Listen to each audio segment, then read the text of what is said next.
Good morning, all of you. I hope you all are safe and watching the videos regularly. Please stay home, stay safe due to this coronavirus. Now I'll begin our topic with the practical work that is basically we have studied the reaction of a base with acid. We have studied the reaction of a base with metals and acids.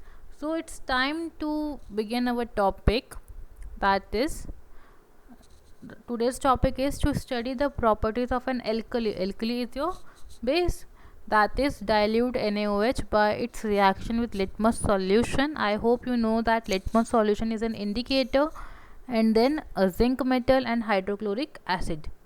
Fine. Now let's begin our topic. First, what is the basic principle involved? An alkali or a base turns red litmus and have no effect on blue litmus. What it says कि जितने भी basis होंगे वो red litmus को blue में convert कर देंगे, but blue litmus के ऊपर इसका कोई इफेक्ट नहीं आएगा. सो इफ आई से NaOH aqueous is a base, so it turns red litmus to blue and has no effect on blue litmus paper. Next, अगर मैं मेटल के साथ किसी भी सब्सटेंस की रिएक्शन कराऊँ, बेस की रिएक्शन कराऊंगी, तो वहाँ पर मेटालिक सॉल्ट देगा आपको. Fine. And hydrogen gas evolve करेगा.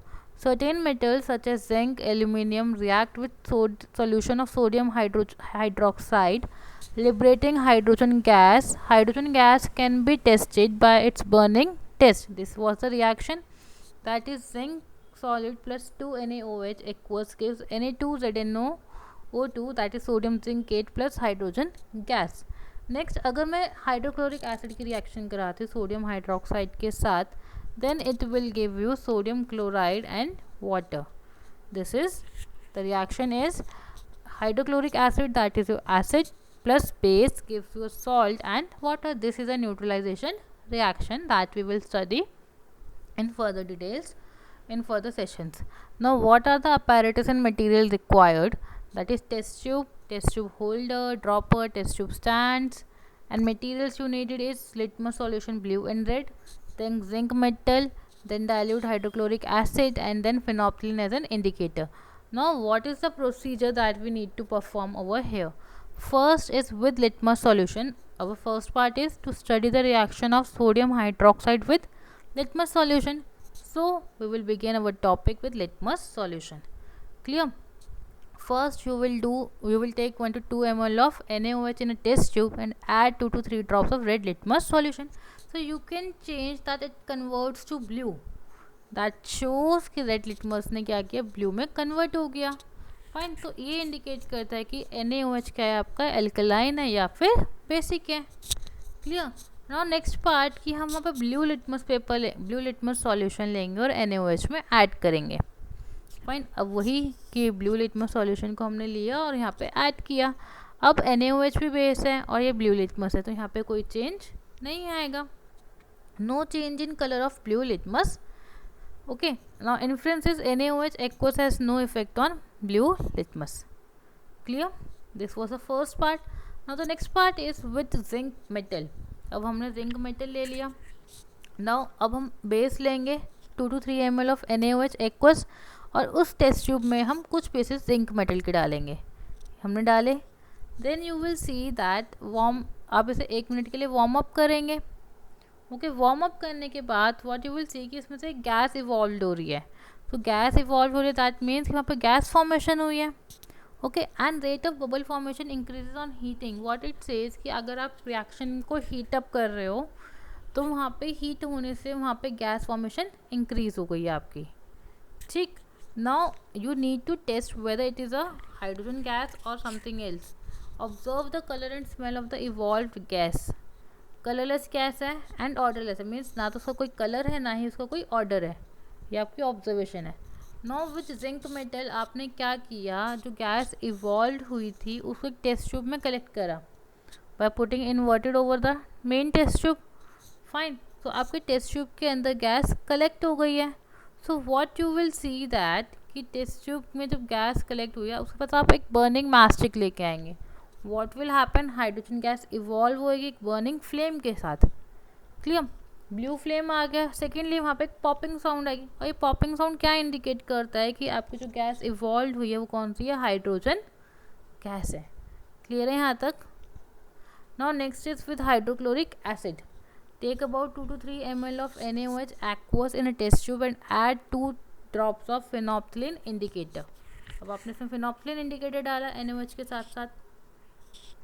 डालने के बाद क्या होता है आपको, लेट्स सी, phenolphthalein क्या आपका इंडिकेटर है, ये ब्लू कलर पिंक कलर में कन्वर्ट हो गया, मतलब NaOH का जो सॉल्यूशन था phenolphthalein इंडिकेटर डालने के बाद पिंक कलर में कन्वर्ट हो गया।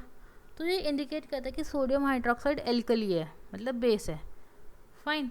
नाउ अब आपने क्या किया, हाइड्रोक्लोरिक एसिड का सॉल्यूशन डाला उस टेस्ट ट्यूब में जिसमें NaOH था और phenolphthalein इंडिकेटर डला हुआ था, जो कि पिंक कलर में कन्वर्ट हो गया था। ओके अब आपने डाला, now add hydrochloric acid drop by drop in the pink coloured solution obtained in the previous step. You will see that the pink color of the solution disappears. What it indicates that hydrochloric acid neutralizes sodium hydroxide. ये बताता है कि आपका जो hydrochloric acid था वो neutralise हो गया with the help of sodium hydroxide. Clear? This is what we have studied about the reaction of a base with litmus solution, zinc metal and hydrochloric acid. So what are the conclusions and precautions we have drawn? Conclusion क्या है कि जो base है आपका NaOH उसने क्या किया, red litmus को ब्लू में कन्वर्ट कर दिया, बट ब्लू लिटमस पे उस सॉल्यूशन का कोई इफेक्ट नहीं आया। सेकेंडली जब हमने जिंक मेटल के साथ रिएक्शन कराई थी सोडियम हाइड्रोक्साइड की, there we see that hydrogen gas is evolved out. Okay, so what are the other products, that is sodium zincate and hydrogen gas evolve हुई थी। Now it is an next चीज़ कि जब हमने hydrochloric acid के साथ reaction कराई थी डाइल्यूट NaOH की, it is a neutralization reaction. So what is a neutralization reaction, we will see over here in the next session, after a short period of time.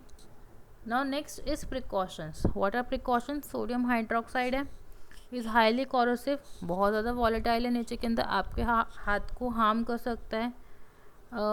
Handle it carefully if possible. Use hand gloves for safety. In case you happen to touch it or it falls on your skin, wash it thoroughly with running water. Next, chemicals की quantity बहुत कम लो so that कि वो आपको harm ना कर सके। Next, after the experiment is over, wash your hand thoroughly with soap in running water. This was the activity that we have discussed on the properties of acid and bases, that is the reaction of a base with litmus solution, zinc metal and hydrochloric acid. Now it's time to do neutralization reaction. What is it?